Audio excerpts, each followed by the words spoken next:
entire money-structured and materialistic-oriented society is a false society. Our society will go down in history as the lowest development in man. We have the brains, the know-how, the technology, and the feasibility to build an entirely new civilization.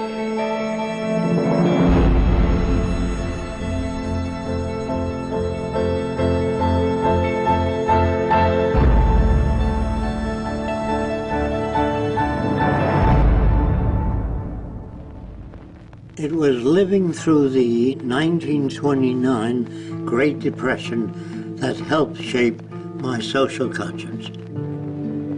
During this time, I realized the earth was still the same place. Manufacturing plants were still intact, and resources were still there, but people didn't have the money to buy the products. I felt the rules of the game we play by were obsolete and insufficient. Misery, suffering, and war provided the incentive for my life's work. I was also motivated by the seeming incompetence of governments, the academic world, and the lack of solutions offered by scientists. I realized instead of working with individuals, a more effective method would be to redesign the culture. This began a lifelong quest to finding solutions to the many problems that we have today.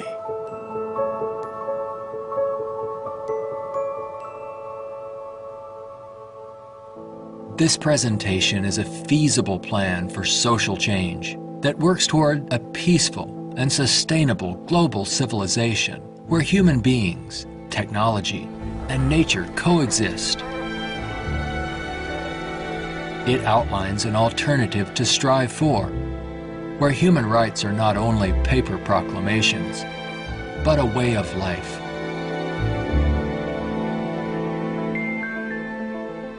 It is called the Venus Project.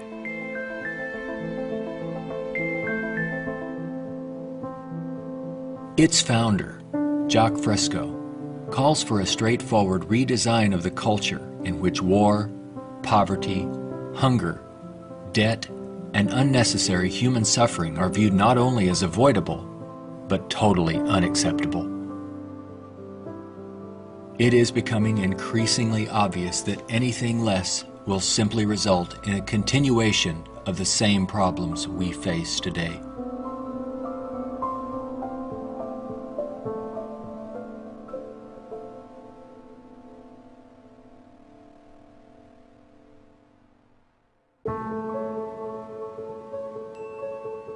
The Venus Project's Research Center, constructed by Fresco and Roxanne Meadows, is located in Venus, Florida. It addresses many of the root causes of our difficulties. But what are the real origins of our problems?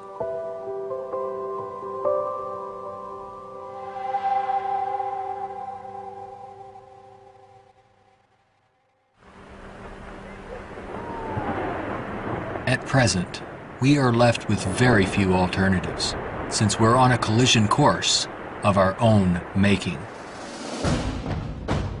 Answers from yesterday are no longer relevant. Considering the damage already done to the environment, we are rapidly approaching a point of no return, where nature will dictate the course. Either we continue as we have, with outmoded social customs and habits of thought, thereby threatening our future, or we apply a more appropriate set of values, relevant to a sustainable society, with more opportunity and freedoms. Americans have been conditioned in their kind of society to get a different kind of car next year, to buy a new television set or a tape recorder. We are radical as hell, but our political and social institutions have not changed. And this is where we are stagnating, because we always equate any new idea with communism or regimentation, because we've been brought up to fear that which is new. None of the world's economic systems, socialism, communism, fascism, or the free enterprise system have eliminated the problems of elitism, nationalism, racism, and most of all, scarcity. These are all based primarily on economic disparity. When money is used to regulate and distribute resources for profit, and people and nations are out for themselves, they will seek advantage at any cost. They do this by maintaining a competitive edge, or through military intervention. War represents the supreme failure of nations to resolve their differences. From a strictly pragmatic standpoint, it is the most inefficient waste of lives and resources ever conceived.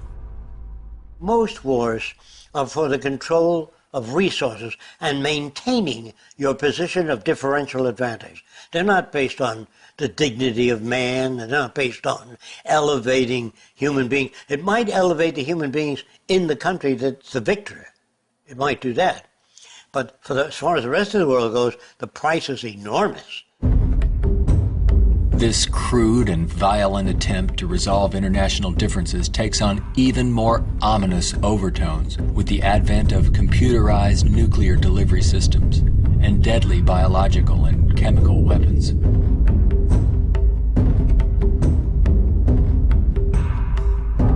Yet it is a windfall money-making opportunity for those who profit by the military-industrial complex.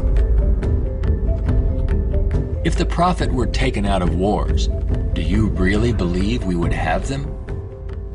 If they draft you into the army to serve this country, you put up your life for this country, they should draft all the war industries. Every cannon maker, machine gun maker, automobiles, jeeps, warships, all drafted, so that on the same basis of pay as the army.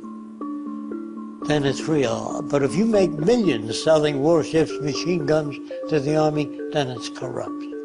I would, if I had my way, if we had millions of men in the army, I'd send them to school to become problem solvers, how to get along with other nations. That's what we have to do, not kill. When soldiers are just killing machines, they're trained to kill.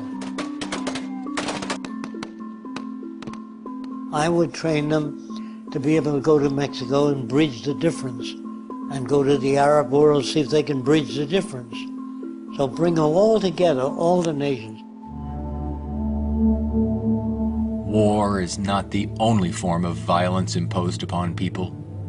There is also hunger, poverty, homelessness, and unemployment. The acceptance of these conditions as expressive of human nature is a myth used to keep things as they are.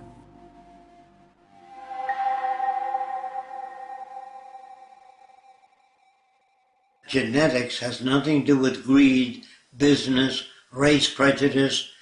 All of the operant systems in any society are part of your education, the books you read, the role models you follow, and the people you admire. The genes have nothing to do except with the color of your eyes, the shape of your nose, perhaps inherited features.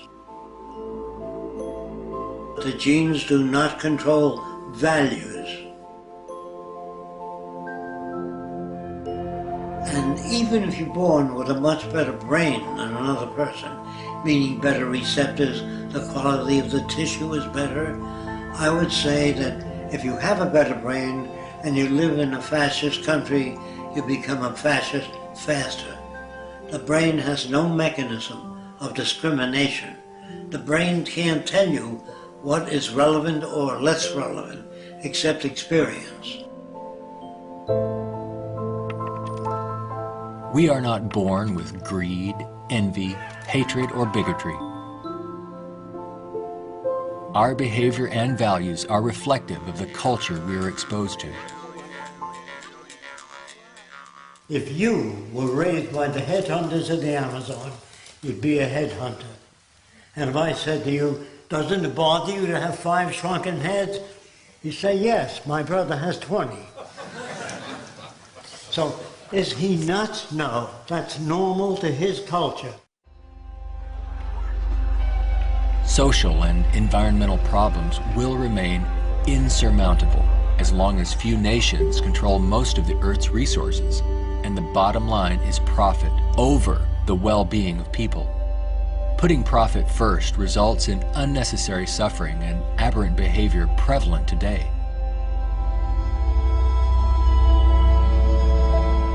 Many people feel that we need the rule of law to eliminate our problems.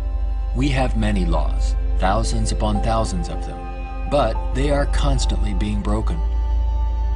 Paper proclamations and treaties do not alter the facts of scarcity, deprivation, and insecurity. You can predict the shape of the future and the values if you know the trends of events in the ocean pollution, the scarcity of arable land. If you watch that degrading system grow, I can predict the riots and killing and assassination. In other words, human behavior is really generated by the surrounding environment.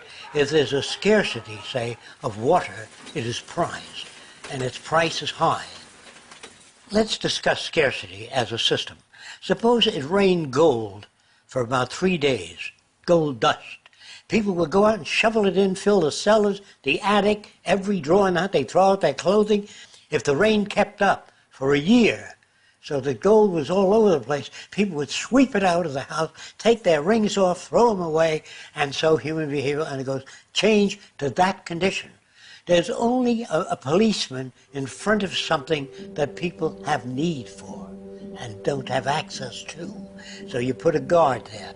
But if lemon trees or orange trees and apple trees grew all over the place, you couldn't sell it. If you landed on an island that was so abundant with resources, you had 10 people, there were 1,000 fish for every person if you wanted it. There were 10 times the amount of breadfruit and bananas, money would not come into existence. Private property would not come into existence. If the island was big enough, there was 10 people, there were 8,000 acres. No one would give a damn about staking out this particular area.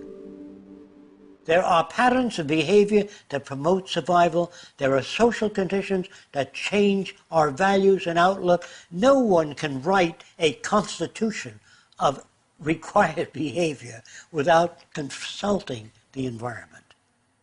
So we'd better take care of the environment, we'd better take care of one another, and we'd better educate people to the highest possible levels of our ability in order to have a society. Even a peace treaty cannot prevent another war if the underlying causes are not dealt with. Maybe what is needed are ethical people in government who will work towards everyone's well-being. But even if the most ethical people were elected to high positions and we ran out of resources, there would still be lying, cheating, stealing, and corruption. It's not ethical people that are needed, but rather a way of intelligently managing the Earth's resources for everyone's well-being.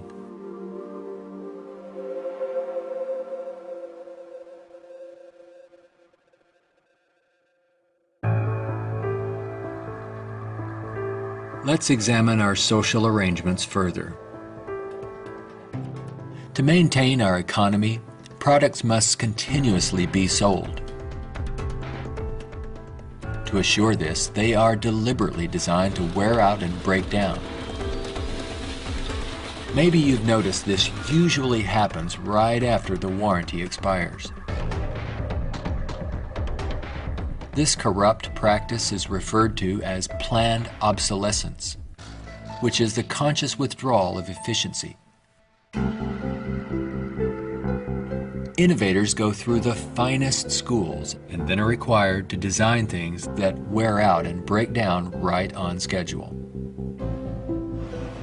This results in a tremendous waste of resources and energy.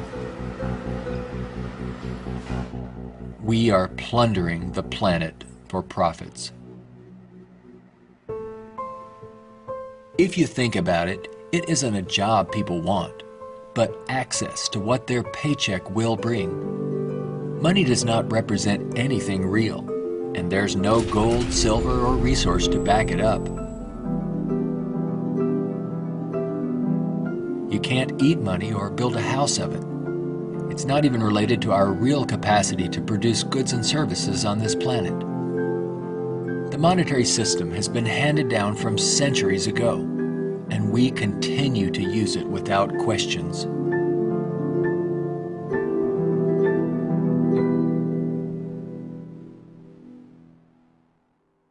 This system will keep installing more and more automation, cutting down on the purchasing power of the majority of people. There will come a time called the Gaussian curve, where employment is that, production is this, and purchasing power is that. The system stops. Banks fail, nothing works anymore. We're moving in that direction very rapidly.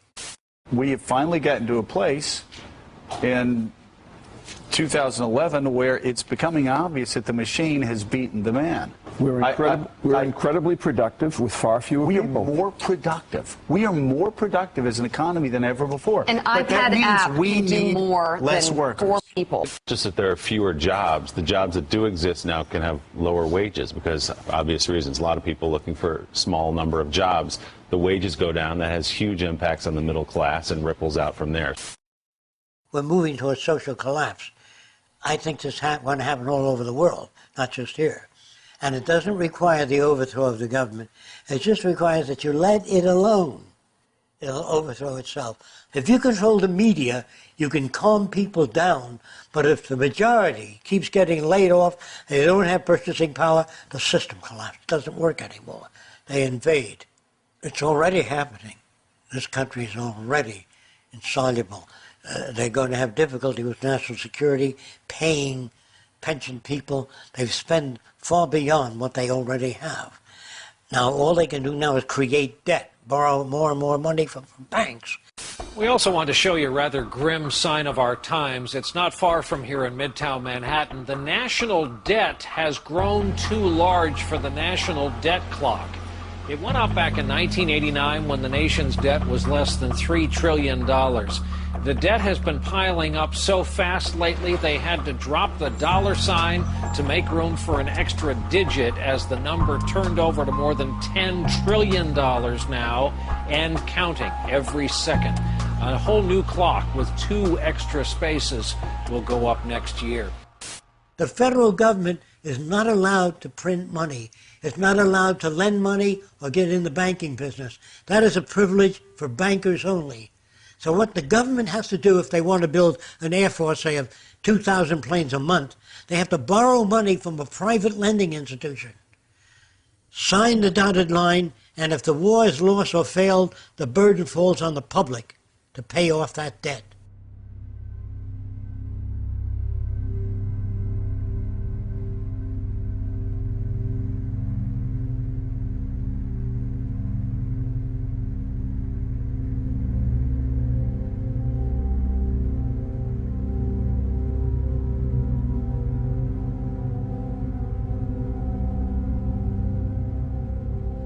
We find ourselves and our social constructs in a transitional state, a matter of social evolution.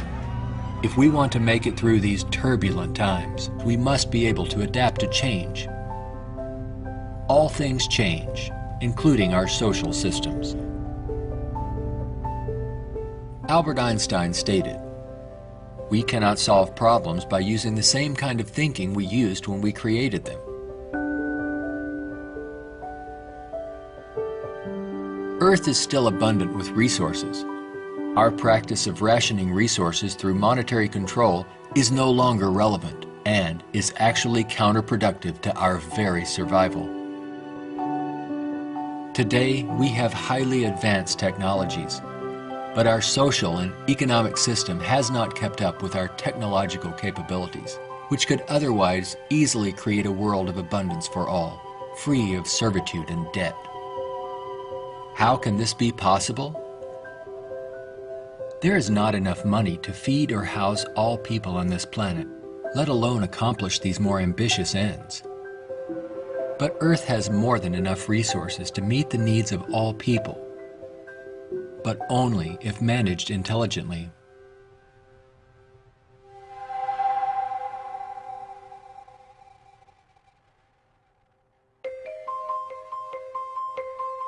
Jacques Fresco envisions a solution that he calls a resource-based economy. It is a socio-economic system in which all goods and services are available to everyone without the use of money, barter, credit, debt, or servitude of any kind. It is unlike any social system that has gone before. Fresco arrived at this direction through 75 years of study and experimental research.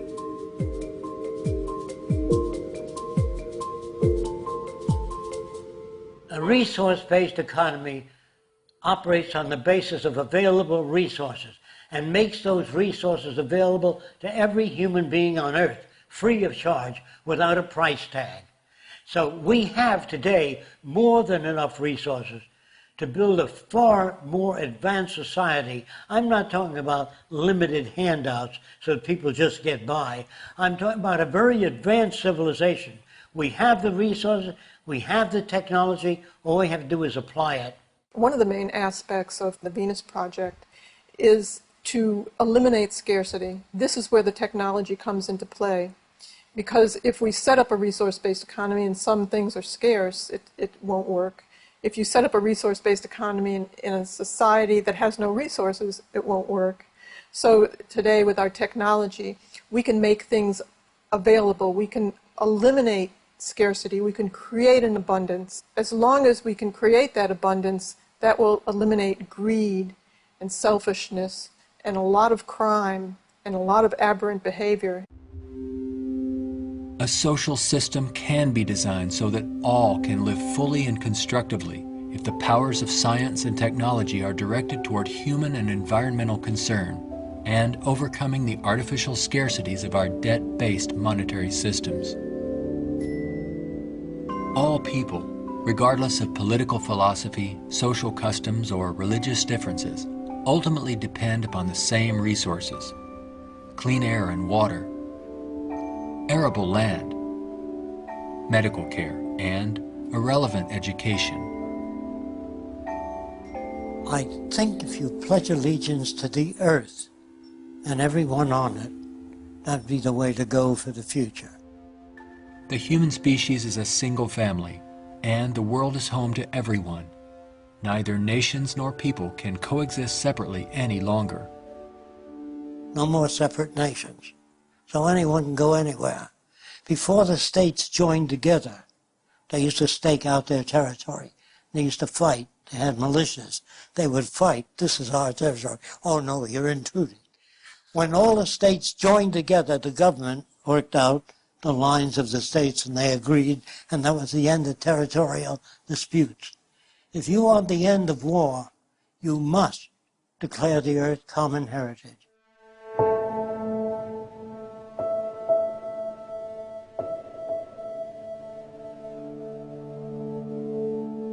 This has nothing to do with those who want to form an elite world order with themselves and large corporations in control and the rest of the world subservient to them. On the contrary, a global resource-based economy enables all people to reach their highest potential, where they can thrive and grow in a society that works in their behalf, a society that protects and preserves the environment as well, one that understands that we are part of nature, not separate from it.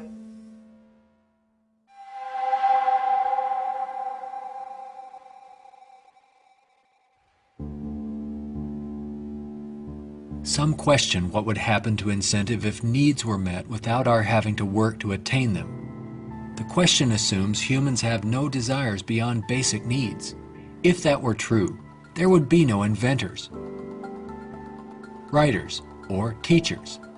People work with passion on the things that interest and challenge them. Let's enable all people to have the opportunity to partake in the greatest challenge one can have, improving our world for everyone. Individuality will be emphasized rather than uniformity. This social arrangement will generate a new incentive system that values the protection of the environment and social concern, rather than the shallow, self-centered goals of wealth, property, and power.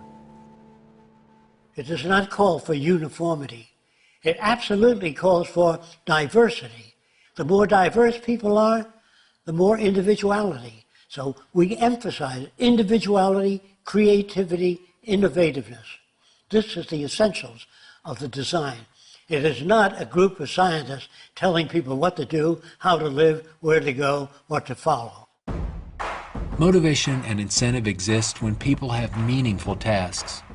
True growth and development occur when people are involved in creative, challenging, and constructive endeavors. However, motivation and incentive die in the daily grind of boring and repetitive jobs required to earn a paycheck. If you hand out things to people, if you fed them and clothed them and housed them free, they're not going to work in the morning because they don't need it.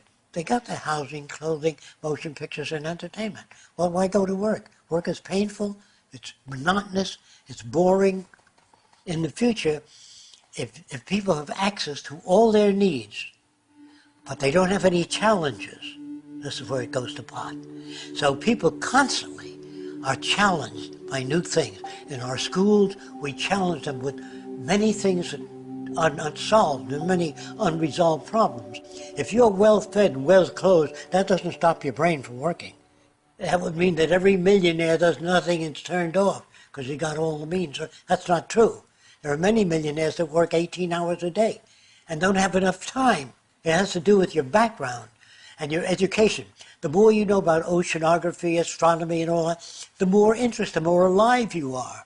And if you're just given food, clothing, and shelter, now you can go to work. You don't have to worry about making a living, which your incentive would be boosted considerably. So I call that a new and innovative incentive system. It's not monetary oriented, it's problem solving oriented. And you get your kicks out of seeing the world become a better place.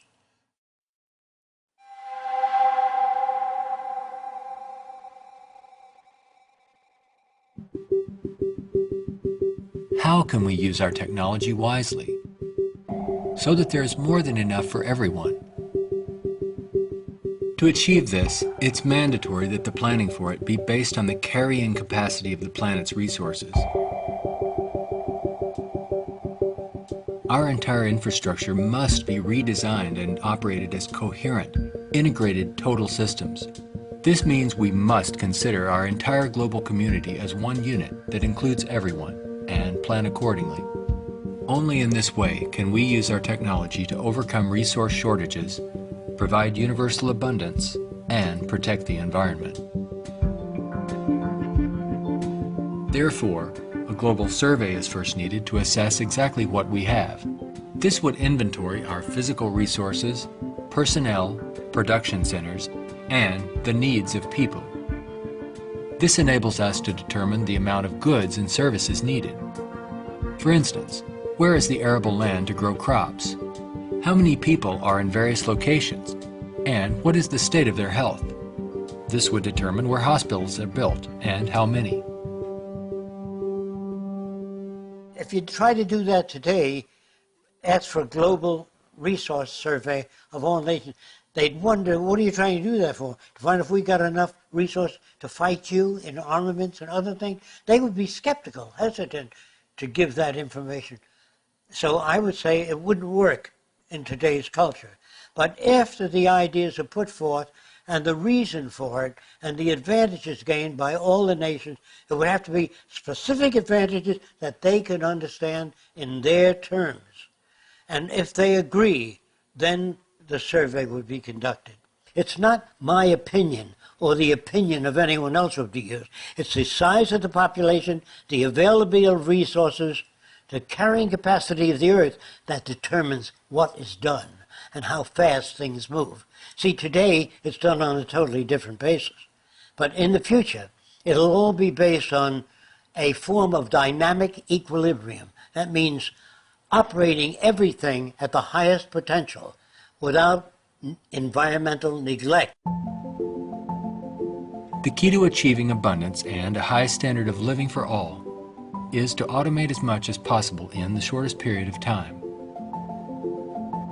But during the transition, we have to bring together the technological capabilities of people working with computers and working with technology and building and designing methods of delivering these resources and the necessary industrial plants to process the resources. Our problems and their solutions are technical, not political. Most problems can be solved when technology and the methods of science are used to serve all people, not just a select few. But what is it that you want? You have to ask yourself, I want to live in a world where I don't have to fear that my children will go into another war, where there'll be deprivation or problems or disease. Do you know how to build that kind of world? No, I don't. Well, how do you go about it? You call upon the various divisions of science, bring them together, and say, these are the problems we'd like to solve. A scientific government doesn't mean that scientists rule or control people. It means they have better means for building transportation systems, better means for cleaning the air. They have the best means for restoring the ocean that we know of to this day.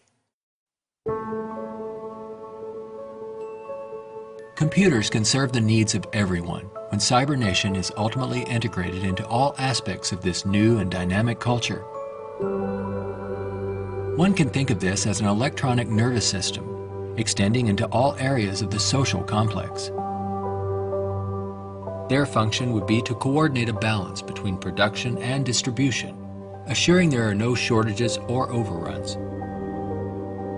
In this highly technical society, decisions are based on direct environmental, human, and industrial feedback. You can think of this as electrical sensors throughout the entire environment, from cities, factories, warehouses, distribution centers, transportation networks, all over the globe, gathering data for more appropriate decisions. The decisions are based on the needs of society rather than corporate or private interests. It is not automated technology or machines we should be wary of, but the abuse and misuse of technology by selfish interests. Remember, it is people who decide what ends the machines will serve.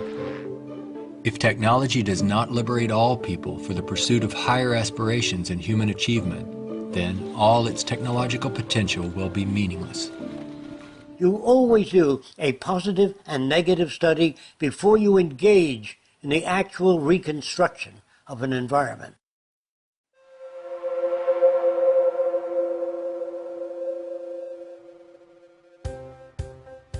It's all just talk unless there is a technical plan to organize and use resources to accomplish abundance. What follows are some of the many approaches the Venus Project provides for the entire social spectrum.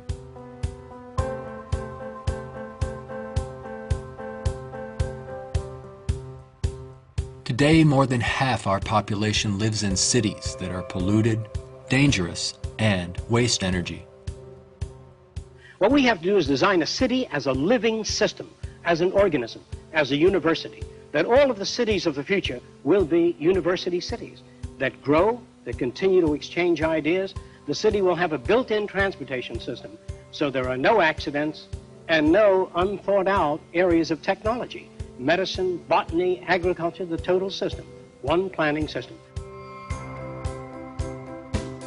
It is actually better to build newer cities from the ground up than to restore and maintain old ones. Fresco uses a systems approach to designing new cities. They're desirable and pleasant places to live. The notion that intelligent overall planning implies mass uniformity is absurd. Cities would be uniform only to the degree that they would require far less materials, save time and energy, and be flexible enough to allow for innovative changes while preserving the local ecology.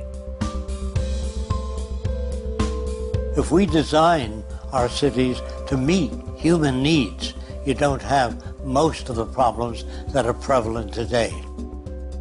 In the Central Dome, you have childcare, schools, dental care, medical care.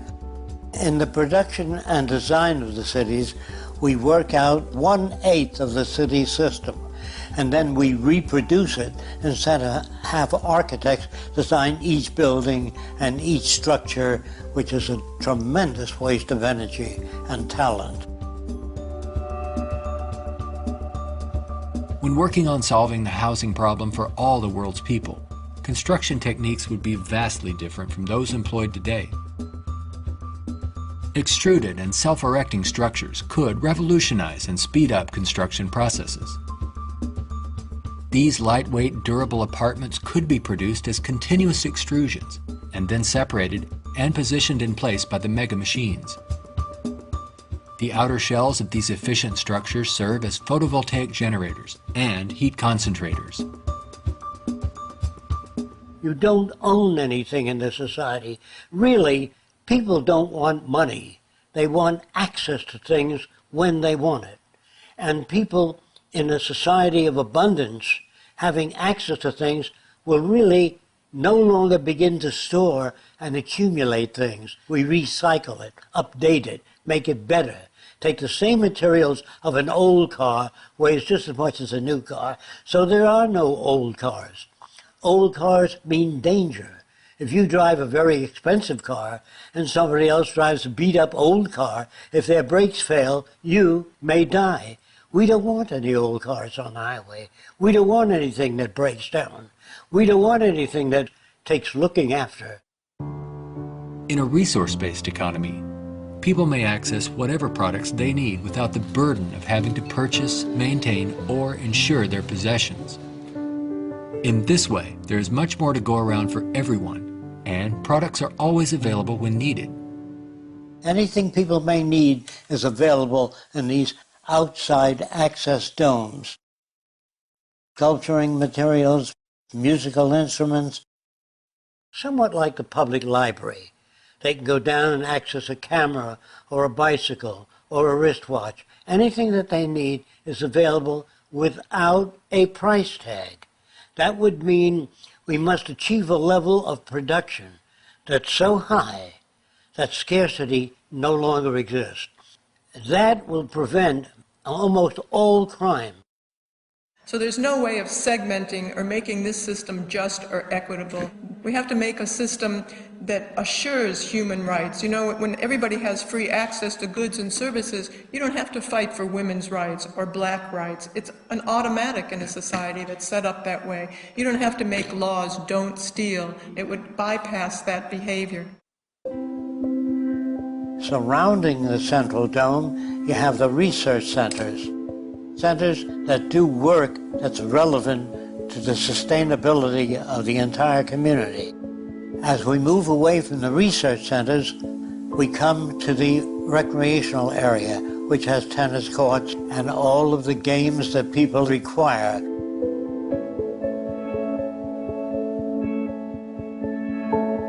As we move away from that, we come to the residential district. There are streams, waterfalls, lakes throughout the area.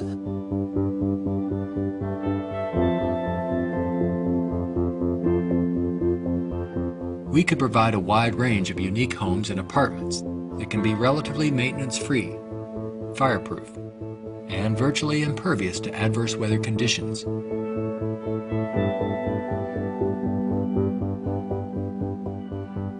As we move to the next sector, we come to apartments. The reason some people want to live in apartments is because you have drama groups, you have gymnasiums, medical care, dental care, everything is built in to the central towers. I feel that in the future, people will move away from individual houses and live in larger complexes. As we move outward, we come to the indoor agriculture or hydroponic farms. Then there's also outdoor agriculture.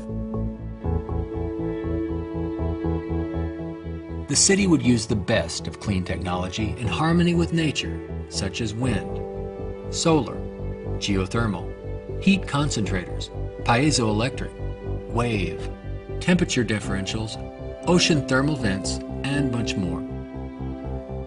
A major development for generating energy in the future could be the construction of a land bridge or tunnel across the Bering Strait. These underwater structures convert a portion of the ocean currents through turbines to generate clean sources of power. By using these sources of energy, we could power the Earth on clean energy and enable all people to enjoy a very high standard of living for thousands of years to come. There's no need for the use of polluting hydrocarbons any longer. Pollution will be a thing of the past. All transportation will be integrated into a worldwide transportation system. Transportation within cities will be by transbayers. City-to-city travel will be by monorail.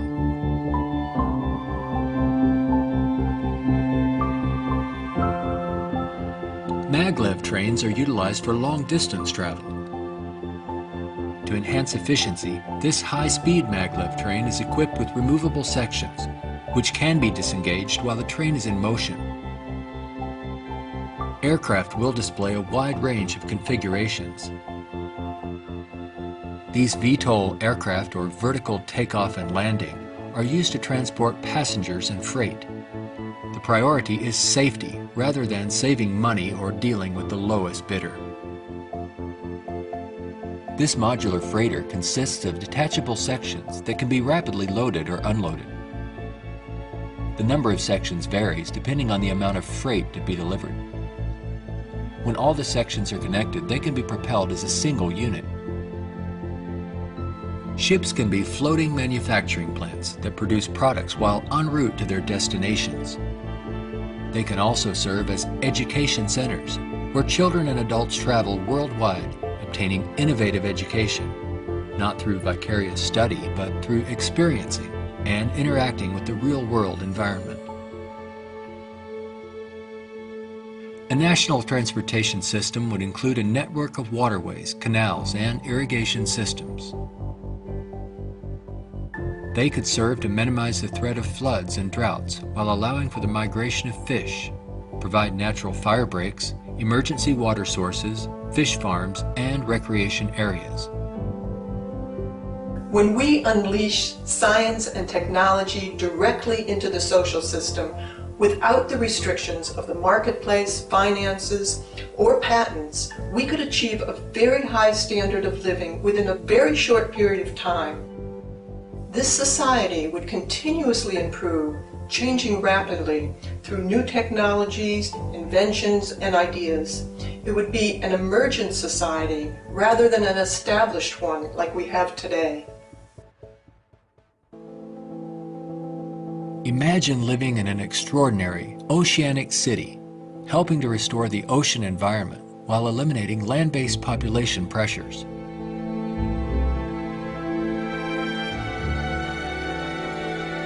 These cities in the sea may serve as universities and research centers where students study marine sciences. They could be used for ocean farming, mariculture, and mining, while maintaining a dynamic balance in the oceanographic environment. Self-sufficient cities in the sea vary in design depending on their location and function. This undersea observation station permits people to view marine life in its natural habitat. These mariculture and sea farming systems cultivate and raise fish along with other forms of marine life to help meet the nutritional needs of the world's people. These structures would permit the free flow of water throughout. Using technology in this way would make it possible for a global society to achieve social advancement and worldwide reconstruction in the shortest time possible. Utopia, if it's ever established, will die, will stagnate. Whereas what I'm talking about, an evolving culture or an emergent culture, I have no notions of a perfect society. I don't know what that means. I know we can do much better than what we've got. I'm no utopian. I'm not a humanist who would like to see everybody living in warmth and harmony. I know that if we don't live that way, we'll kill each other and destroy the earth. This new lifestyle, while providing leisure and recreation, would also enhance knowledge and creativity for everyone. The measure of success would be the fulfillment of one's personal interest, rather than the acquisition of wealth and self-centered goals. A resource-based economy would not only change our environment to make it clean, efficient, and enjoyable, but it would introduce a new value system appropriate to the direction and aims of the new innovative approach.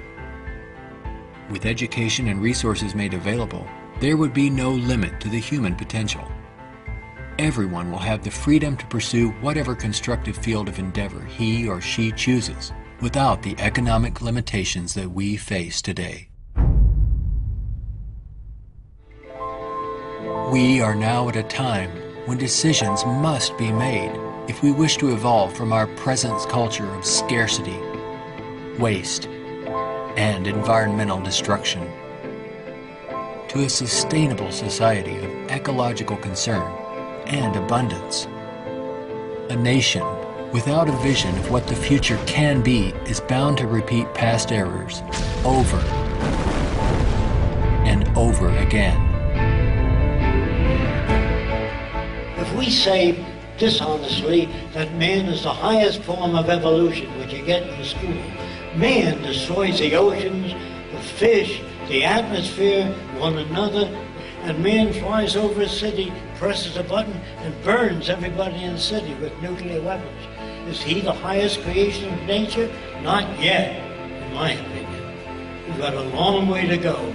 We could either develop paradise on earth or oblivion, wipe ourselves out.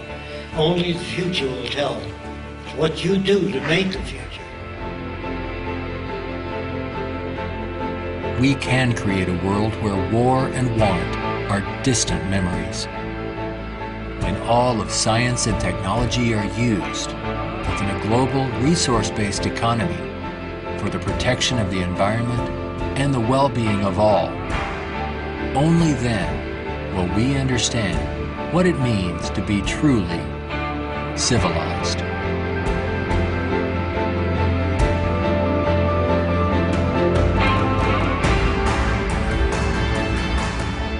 Be a part of the growing community of people working toward making the aims of the Venus Project a reality.